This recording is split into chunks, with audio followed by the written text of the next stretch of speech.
Europe 1. Le journal de 7h sur Europe 1, Fanny Marceau. Bonjour Fanny. Bonjour Dimitri, bonjour à tous. Les Algériens sous OQTF sont-ils inexpulsables ? Après des mois de délivrance au compte-gouttes, l'Algérie refuse désormais toute demande de laissez-passer consulaire émanant de la France. Sans ce document, impossible de renvoyer chez lui un ressortissant algérien sous OQTF. Un blocage diplomatique dont les conséquences sont visibles, elles sont aussi problématiques. C'est une information Europe 1. Dans les centres de rétention administrative, il y a embouteillage, William Molinier. Près d'un OQTF sur deux est un Algérien. Ils sont précisément 44%. Les Algériens sont de très loin la première nationalité représentée dans les centres de rétention administrative français. Viennent ensuite les Tunisiens, 12%, puis les Marocains, 9%.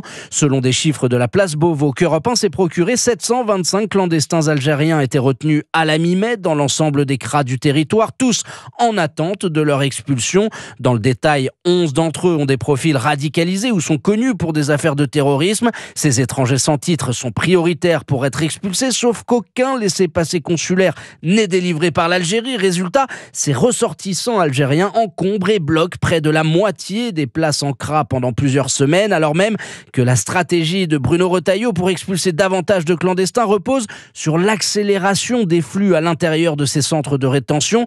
La manœuvre est compliquée car au 16 mai, 1650 places étaient occupées par des étrangers en situation irrégulière sur les 1959 théoriques, soit un taux de remplissage de 94%. William Molinier du service police-justice d'Europe 1, le bras de fer avec Alger qui s'est durci ces dernières semaines. Paris annonçant que tous les Algériens titulaires de passeports diplomatiques sans visa seraient renvoyés. Alger exigeant à son tour des visas pour les diplomates français sur son sol. La publication du rapport choc sur les frères musulmans fait des émules. La Suède a annoncé hier son intention de cartographier à son tour l'infiltration islamiste sur son territoire. Oui, le ministre suédois du Travail et de l'Intégration a convoqué dès hier un groupe d'experts sur le sujet. La Suède est mentionnée dans le rapport français et partage à bien des égards des défis similaires à ceux de la France en matière d'intégration, écrit Mats Persson sur le réseau social X. Les réseaux sociaux, justement, c'est l'une des vitrines les plus dangereuses des islamistes. Le rapport des renseignements français le signale. Oui, c'est par ce biais, notamment sur TikTok, qu'ils ont accès aux plus jeunes. Les prédicateurs 2.0 y prônent un islam radical, discréditant l'éducation nationale, car l'école, c'est la cible numéro 1 des frères musulmans. Et les réseaux sociaux, leur canal de diffusion le plus efficace, Louise Salé.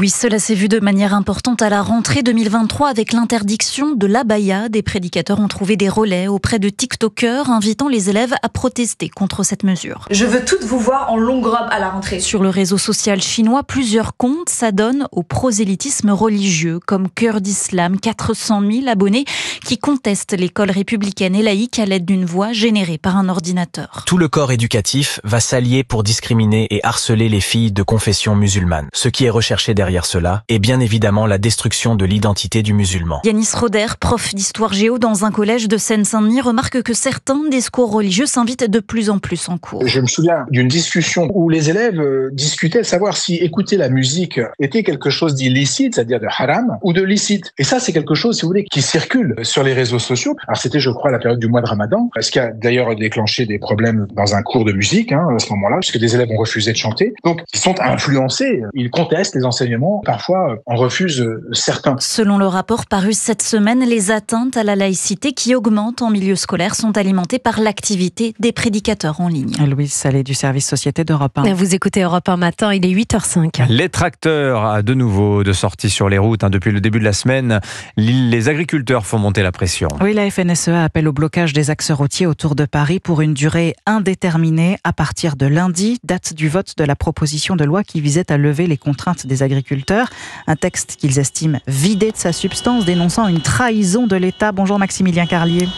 Bonjour Fanny, bonjour à tous. On entend derrière vous les klaxons, vous êtes le correspondant d'Europe 1 dans le Nord, en direct de Beauvais dans l'Oise, sur l'autoroute A16 qui est bloquée depuis hier par des agriculteurs qui sont déterminés à se faire entendre. Effectivement, une file de tracteurs et une colère bien présente. Blocage qui a débuté hier, vous l'avez précisé. Il y a ce feu qui crépite toujours et qui a accompagné les agriculteurs tout au long de la nuit. Les députés détricotent la loi, nous on tricote la révolution. Voici le message que veulent faire passer les syndicats agricoles qui bloquent l'A16. Régis Desrumeaux de la FDSEA dans l'Oise. Il y a 15 mois, on avait des actions sur cette même autoroute et on a eu des promesses de nos politiques. Ils sont tous venus nous voir. tous bords confondus, et ils nous ont dit on vous a compris sur des questions de revenus, sur des projets d'élevage. Donc on a eu toutes ces promesses-là et on avait besoin, pour concrétiser tout ça, il y avait besoin d'une loi. Et quand elle est arrivée à l'Assemblée, elle a été totalement détricotée en première commission. Derrière, on a vu quelque chose qui se transformait complètement. C'était pas une loi en notre faveur, c'était une loi qui allait contre la production agricole. Et 15 mois plus tard, on nous met un coup de poignard dans le dos, ajoute cet agriculteur. Ce blocage, c'est un premier coup de semonce, selon lui, car d'autres actions sont prévues à Paris, devant l'Assemblée nationale, la semaine prochaine. Merci Maximilien Carlier en direct de Beauvais sur l'autoroute A16 pour Europe 1. Et je vous rappelle que la ministre de l'Agriculture, Annie Genevard, sera l'invitée d'Europe 1 dans quelques minutes. Colère également des chauffeurs de taxi. Voilà 5 jours qu'ils manifestent à Paris, Pau ou encore Marseille. Demain, ils rencontreront le Premier ministre au ministère des Transports. Ils réclament un meilleur encadrement de la concurrence des VTC, mais aussi et surtout, ils veulent faire reculer l'assurance maladie. En octobre prochain, elle va instaurer un forfait unique de 13 € pour le transport de malades, ainsi qu'une tarification kilométrique. Objectif, contrôler les dépenses qui ont explosé ces dernières années, Brieux Bochet. En 2024, environ 6,5 milliards d'euros ont été dépensés par l'assurance maladie pour rembourser les frais de transport sanitaire. Une augmentation de 9% depuis 2023. La France est l'un des pays qui dépense le plus dans le domaine. Pour Agnès Verdier-Molinier, directrice de la Fondation IFRAP, ces milliards d'euros témoignent de l'absence de contrôle en matière de transport de patients. Notre système est quand même très permissif. Les transports sanitaires sont en moyenne remboursés à plus de 90% par la sécurité sociale. On est vraiment sur quelque chose d'extrêmement généreux. Selon la Cour des comptes, il existe 140 cas différents qui autorisent un remboursement intégral du trajet. À cela s'ajoutent de nombreux abus de la part des patients. Qui n'a pas entendu à l'accueil de l'hôpital la demande du bon de transport d'une personne dont on voit bien qu'elle est tout à fait valide. Le sujet, c'est surtout l'utilisation par les patients. En tout, 29 000 taxis conventionnés et 5 000 entreprises ont transporté plus de 6 millions de patients en 2024.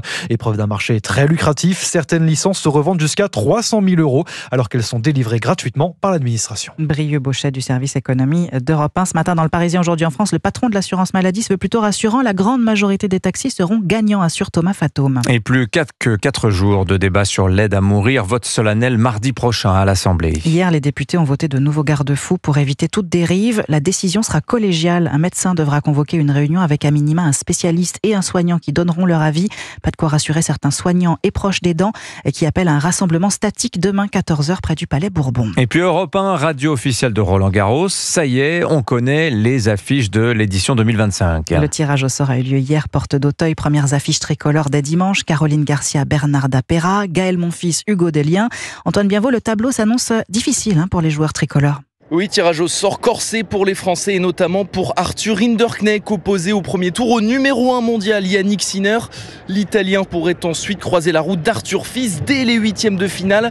Un immense défi pour le jeune Français, 14e joueur mondial selon la directrice du tournoi, Amélie Mauresmo. C'est pas cadeau, mais en même temps, ça peut être aussi une belle expérience. De toute façon, après, quand on a l'ambition de gagner ces tournois-là, il faut battre les meilleurs, donc on va voir. Pour son dernier Roland Garros, Richard Gasquet hérite d'une première confrontation franco-française face au jeune Terence Atman. Du côté des favoris, le tableau semble dégagé pour Carlos Alcaraz, d'abord opposé au japonais Kei Nishikori, avant un probable quart de finale contre Casper Ruud. Zverev et Djokovic se retrouvent dans la même partie de tableau et pourraient s'affronter en deuxième semaine. Chez les femmes où les chances françaises sont très maigres, on surveillera particulièrement la tenante du titre, Iga Swiatek. La polonaise moins en forme cette saison pourrait retrouver l'italienne Jasmine Paolini, numéro 4 mondial dès les quarts de finale, avant une éventuelle demi face à la numéro 1 du circuit, Aryna Sabalenka. Antoine Bienvaux. Merci Fanny Marceau, c'était votre journal à suivre sur Europe 1.